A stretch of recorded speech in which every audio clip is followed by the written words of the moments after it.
Hello and welcome to The Comic Cave. I'm Ramsey, aka Captain Away, and today I'm looking at the 1991 series Infinity Gauntlet. Infinity Gauntlet is the culmination of nearly 20 years of cosmic stories involving various supremely powerful beings floating around in space, particularly Thanos of Titan and his endless search for ultimate power. He's come close to it a couple times before, as we've seen, but was always stopped by various Marvel superheroes. Now, having collected the 6 Infinity Stones, Thanos has basically gained mastery over all that is, has been, and will be. So let's see how he uses and loses that power and take this away. The series opens with this awesome shot of space and a desolate wasteland. I love how epic this opening page is without even having a single character appear. It feels like the comic book equivalent of the opening shot of some sci-fi epic, scrolling from space down to the planet our action will be taking place on. You can almost hear the flutes of a John Williams piece playing in the background. We turn the page to see that those boot prints belong to Thanos, already equipped with the eponymous Infinity Gauntlet, and Mephisto. For those unaware, Mephisto is basically the Marvel Universe's interpretation of the devil. Well, one of them. Mephisto declares himself a worshipper of the new god that is Thanos. Thanos doesn't disagree with his status, as the gauntlet gives him power over all that is, which he quickly shows off by manipulating the planet they're on and teleporting them to Death's realm. Death is still unhappy with Thanos for secretly plotting to gain this ultimate power, and since he's a guy, he can't just apologize to her, but instead demands her forgiveness and attempts to ply her with gifts, such as building her this admittedly pretty awesome shrine and his own granddaughter, Nebula. Remember how he burned her alive in Silver Surfer? Yeah, she's still alive, and this is what's become of her. Yikes. Death finds none of this pleasing though, and Mephisto points out that maybe she's mad because Thanos has yet to fulfill his promise to her of balancing out the living to dead ratio by killing off half the universe's population. So, Thanos does it, by simply holding his hand up in the air and giving the most epic finger snap in all of history. We then get several pages of people just winking out of existence, including Doctor Strange's manservant Wong, Avengers Hawkeye and Circe, and a bunch of people in Times Square, including a baby. Oh man, that's pretty messed up. Though I gotta say, I kind of love how amidst all this seriousness, there's still this great little visual joke of Howard the Duck, and this tip of the hat to Stan Lee himself with this bar called Smilin' Stans. You just know if this were a Marvel movie, that bartender would be the Stan Lee cameo. We miss you, Stan. Things only get worse when Thanos, upset at his inability to please Death, sends out a psychic shockwave of anger, powered to the max by his gauntlet. It destroys suns and planets too close to its epicenter, and on our distant blue ball of Earth, it causes massive earthquakes and tidal waves that wipe out entire cities and states and, Trump hotels. Man, so many jokes I could make about this image. While all this has been going on, we see the heroes of the universe haven't exactly been slacking. Silver Surfer, for example, has even had further confrontations with Thanos since we last saw him in the Rebirth of Thanos collection. This includes attacking Thanos with the help of Drax the Destroyer, only to fail miserably and get sucked into the Soul Gem where he meets up with Adam Warlock. Remember him? Adam helps him escape the Soul Gem, and despite facing some difficulties, he eventually makes it to Earth and crashes into the home of Doctor Strange. There he greets the good doctor with a warning: beware of Thanos. I love how this is basically both a really subtle and really obvious joke. In case you missed it, Surfer originated as the herald of the planet eater, Galactus, coming to Earth in advance to warn its population of their impending doom.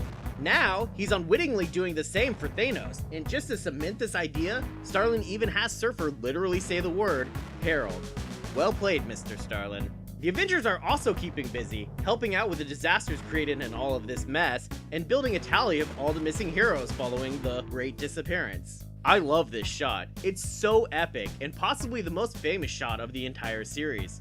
Also, it contains a number of superheroes I never knew were a thing before I first read this comic, like Box, Diamond Lil, Windshare, Night Thrasher, and Puck? His name is really Puck? In another epic shot, we see all the gods of the various world mythologies have gathered together on Asgard where they agree to oppose Thanos.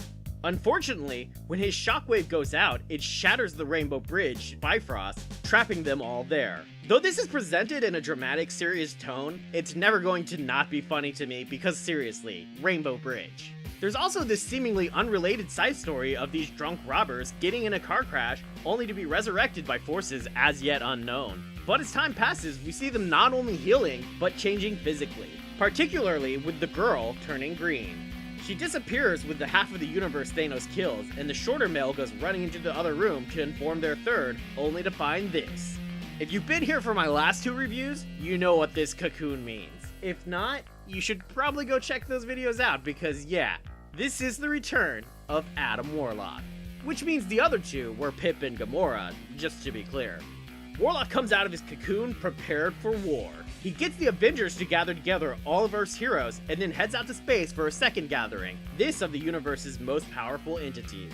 Some of these we've seen before in my past reviews, mainly Chaos and Order, Galactus, and Kronos. There's also Epoch, who is the offspring of Eon, who was in my Avengers vs. Thanos review as the entity that helped the first Captain Marvel dye his hair blonde. So, yay? The rest of the others will continue to be important in later stories, but for now, just know that they are extremely powerful entities. They debate what to do about Thanos, and Eternity, the Living Tribunal, and the Watcher bow out. Galactus considers following Warlock to be beneath him and attempts to eliminate him. He's surprisingly unsuccessful though, and his embarrassment is only compounded when Chaos, Order, Love, Hate, the Celestials, and Epoch all agree to follow Warlock's lead. With the forces assembled, we finally get to the battle. The fight ends before it even begins though, with Thanos simply freezing time for all those arrayed against him. Mephisto then convinces him to cut himself off from all but the power gem, so that the heroes can actually fight him, even if they still only have an extremely slim chance of victory. Thinking this will warm Death's feelings towards him, Thanos agrees, and the fight renews. It's a great fight, definitely the best executed depiction of a battle I've ever seen in a comic. But if you want the details, you're going to have to read the comic for yourself. I will say that most of the strategy is simply keeping Thanos off balance. Some highlights include Dr. Doom trying to steal the Infinity Gauntlet for himself, Thor nearly dying because he reverts to Eric Masterson, who at the time was filling in for Thor, and essentially became Thor whenever he held his hammer Mjolnir, and Wolverine, in one of my favorite moments of this comic, almost landing a killing blow. This has proven a failure because at the last second, Thanos turned Wolverine's adamantium bones into rubber, and he falls over like a deflated balloon. So messed up, and so awesome. During all of this, Warlock and Surfer have been hanging out from a long distance, watching the battle unfold. When Thanos has defeated all save Captain America and he's distracted in his triumph, Warlock sends in Surfer to try for a last attempt to steal away the Infinity Gauntlet. He fails, and Thanos realizes he was a fool to separate himself from the power of the Gauntlet. But, just as he restores himself to full power, Warlock sends in the reserves. What follows is an even more epic battle as the greatest powers in the universe attempt to overwhelm Thanos' comparatively mortal mind. The battle is devastating to the universe, creating massive destructive shockwaves, and the Celestials even throw entire planets at Thanos. Chaos and Order and Love and Hate try to get their conflicting natures to tear Thanos apart. Mephisto even gets in on the action, attempting to steal the Infinity Gauntlet away from Thanos. Thanos is stopped from killing him, however, by Death herself. And to Death. With his cosmic opponents defeated and imprisoned, Thanos next faces off against Eternity himself. The battle is massive, but brief, and ends with Thanos usurping Eternity as the being that is the all and everything of the universe. Real dumb move, Thanos. Remember what happened last time you did this?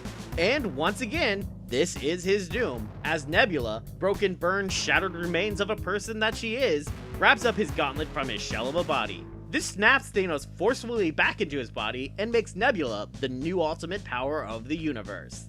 She banishes Thanos to drift alone in deep space, but he's unexpectedly rescued by Adam Warlock and Doctor Strange. In what is probably my favorite moment of the comic, Warlock proceeds to get all psychoanalytical on Thanos' ass, forcing Thanos to confront the fact that though he is constantly seeking ultimate power, in the end he doesn't truly believe himself worthy of it, and that is why he keeps losing it immediately upon getting it. Forced to face the truth about himself, Thanos agrees to help Warlock and the others try and stop Nebula. They go to face her, but much as Thanos had against his opponents earlier, she stops them with barely a thought.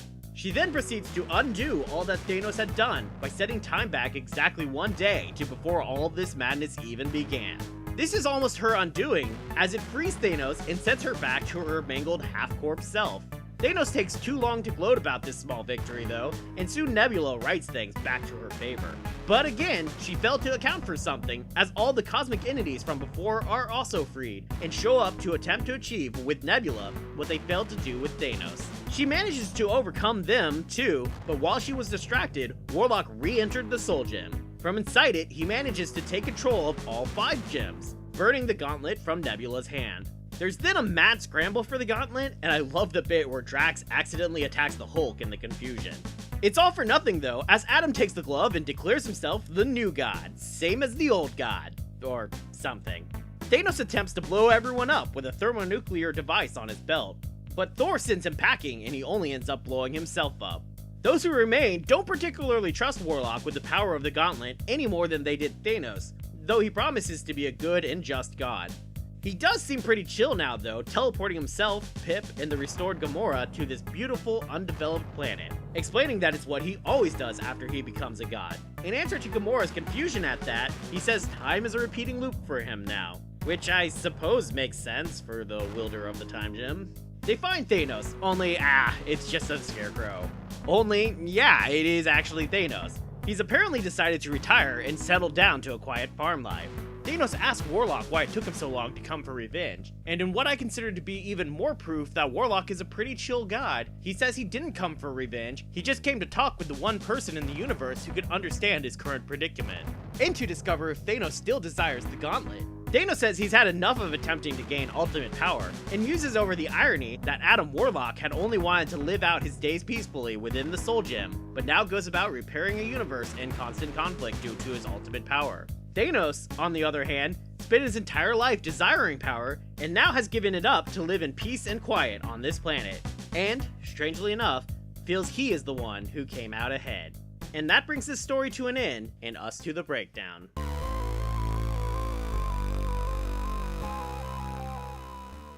I'm probably not surprising anyone at this point when I say, I love this comic. The story is great, the art is great, the conflict is great, the fights are so well executed by the creative team, everything is great. I love the addition of depth to Thanos' character, not just in the expansion of his motivation to prove himself to Mistress Death, but also the introduction of the concept that he doesn't truly deserve ultimate power. I love that each issue here is actually double length, so that even though it's technically only 6 issues, it actually is a pretty sizable amount of comic. I love Warlock as the enigmatic hero, and I think the story does a fantastic job of building him up to become the new ultimate power of the universe. The ending to this story is so satisfying that I almost wish the Marvel Universe ended right here and no further stories existed. That's not the case though, obviously, but that fact doesn't make this any less great of a story. And that's why I'm giving this series a recommendation level of very high. This is arguably the most important superhero story of the entire Marvel Universe, and it's a really great one on top of that. It's also one of the first comics I ever read, and I was able to follow along very easily, so don't feel you need to be a Marvel Comics expert to tackle this one.